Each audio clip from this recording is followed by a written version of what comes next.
Are you taping, baby? Baby, are you taping?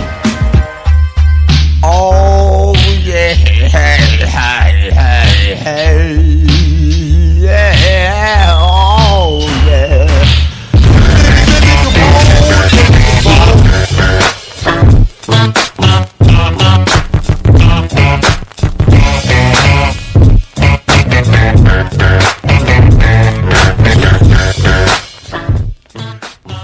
You know it's bacon when you come when you step into a room and you Harlem shaking. What's going on, everybody?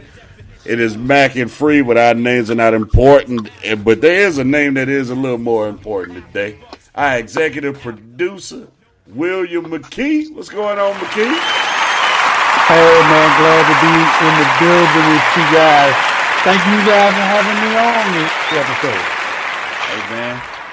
We're glad you're here because I don't think we could carry this first topic on our own, man. So, you know, our motto here has been let's have a conversation. So let's talk civil rights, and we're gonna try to get a little lighter because we've been heavy, but it's been a heavy time period. So everybody should understand, and we ain't had no sports to talk about. So if you don't blame us, blame what they give us.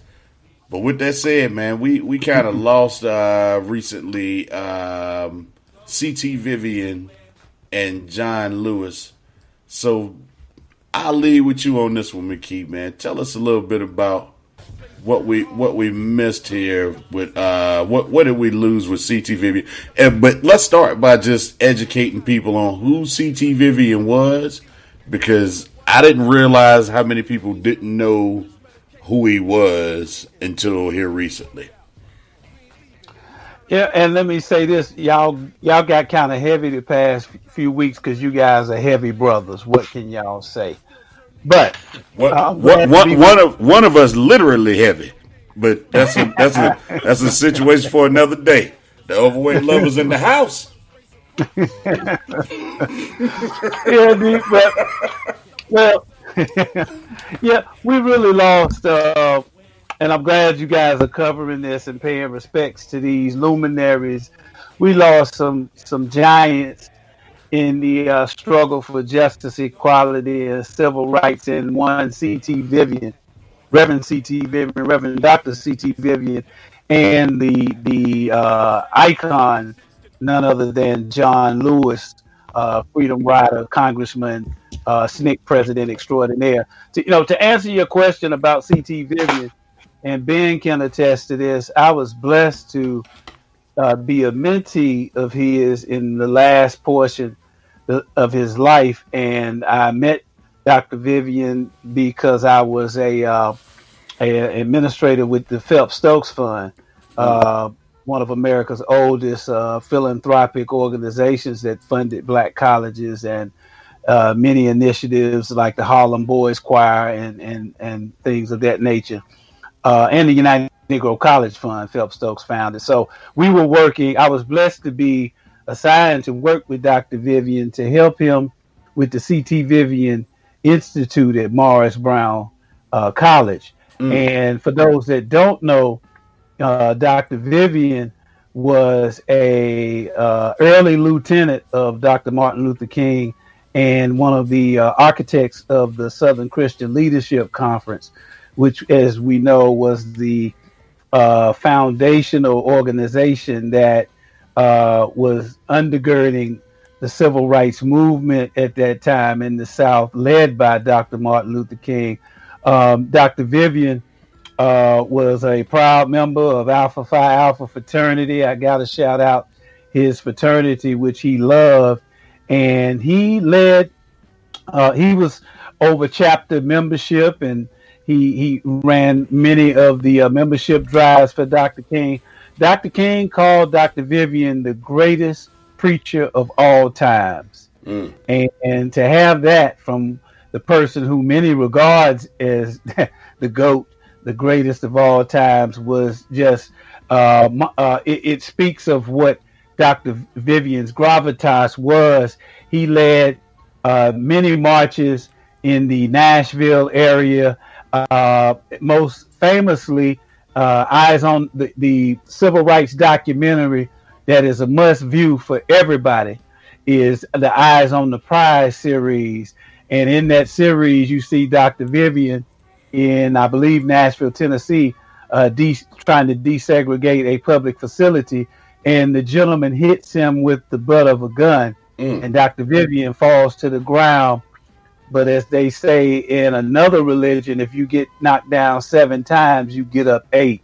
And Dr. Vivian always said, you're not responsible for being knocked down, but you are responsible for getting up. Right. And let me just say one other quick point.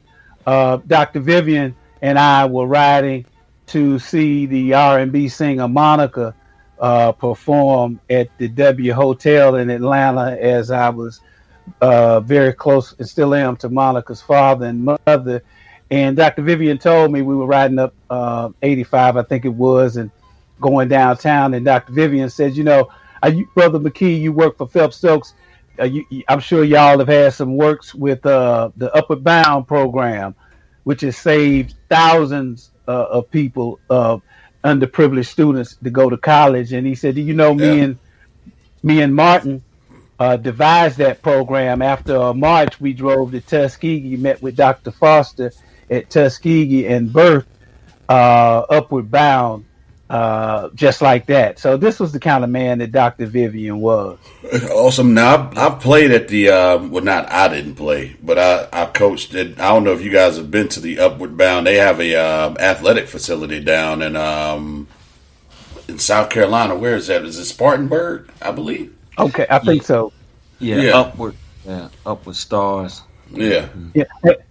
And D, can I just say one more thing? Yeah, sure. Dr. Vivian also, a lot of people don't know because he didn't publicize it. Dr. Vivian did a teaching stint at the University of Iowa. He was a guest lecturer at many colleges, and he, when the Congressional Black Caucus and many people didn't even know who Barack Hussein Obama was, he was approached by Dr. Vivian was approached by many of President Obama's supporters when he was still a senator, and somebody told Barack that there's one man that could get Iowa for you, and we all know in Democratic politics, if you can win Iowa, you can take the race entirely. Dr. Vivian went to work and put the ground game together for future President Obama in Iowa.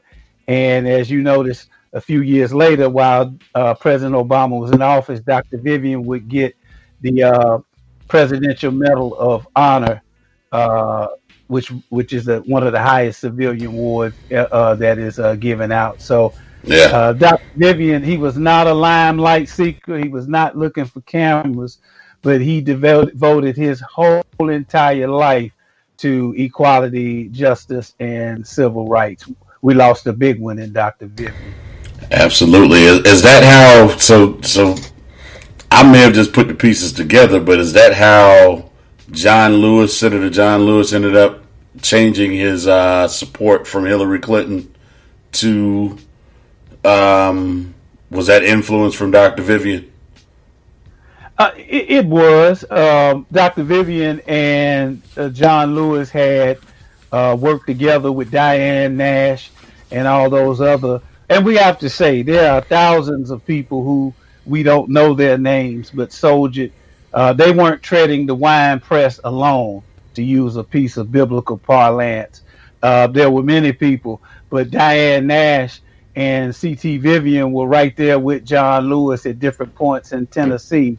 And yes, Dr. Vivian was working on Brother Lewis, as many others were. And the rest is history. Good point, D. Yeah. Because I know they kind of came together through SNCC and the SL Southern Leadership Conference, or Southern Christian Leadership, SCLC, and I know that's how that core was founded. Between Dr. King, Dr. Vivian and John Lewis. And just want to say, and just watching that, just all the services in general for John Lewis, it was just amazing to see the love and how many people were impacted. I was watching either on Twitter or Facebook, one of them, when they were bringing him across the Edmund Pettus Bridge, and just looking at the comments, thousands of comments of people that may not directly knew him, but just felt the impact of the loss. It is amazing.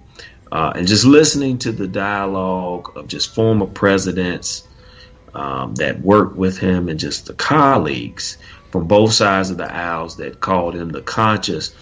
I think it's going to take a moment for America really to really understand the depth of what his impact was in a lot of things. And I just hope that because he had high praise for some of the young movements going on, and I just hope that these new movements and young movements with younger folks will keep resonating and keeping that legacy alive of fighting for change, because you love the country that you live in, even when it may not love you back. And I think that was a signature of John Lewis. So I just wanted to throw that in there. But Yeah, good point. Yeah. No, that was we lost two very powerful men, and I think for one, I think when you talk to a number of people who are in our age group that didn't know who John Lewis and C.T. Vivian were, it's almost as if it's a characteristic of injustice to our education system, in a sense, where Black history wasn't taught enough to know not only who, if we were to use certain, for lack of better terms, who the disciples of Martin Luther King were. You just teach Martin Luther King and the I Have a Dream speech, and then and we gave them all February, and then that's the end of it. And it's like, man, like there were other important folk that were involved in that process, and they should be acknowledged too, because C.T. Vivian really got overlooked in his death for a lot of people. And I mean, I've heard more in the news about the burial of John Lewis than I have for C.T. Vivian, and I feel like I should have heard about the same for both. Oh, D, I wholeheartedly agree with you. But I will say this: you're right all the way. But I'll give a shout out to the ATL because when you go to Atlanta and see the entrepreneurship advancements, for example, that African Americans have made, whether it's in Jackson Hartville Airport, where Mr. Deutsch owns the shuttle service, the African American owner, and all the various businesses, whether it's Bronner Brothers or all those things, those civil rights icons being based in Atlanta paved the way, and look how that entrepreneurship just came right behind it. Absolutely. When me and Dr. Vivian got to the R&B singer Monica's concert, we were seated down front with Dr. Edward Best and Marilyn Best, Monica's parents. And Monica stopped the show when they told her he was there. And those young people in Atlanta, because so much history is there and he was living there, they just stopped everything and embraced Dr. Vivian. And he was able to get word to Monica. Matter of fact, we sat right beside Shorty Lowe, rest in peace, who was sitting right beside us. And Shorty Lowe just bowed and hugged Dr. Vivian. And she asked him, did he want a song? And he said he loved Whitney Houston. So she was Monica, a mentee of Whitney Houston. So she sang Run to You, or one of those songs, right to Dr. Vivian. And Candy from Escape was right there in that row with us. So those young folk down there, thanks to groups like Outkast and Organized Noise, and those conscious in hip hop down there.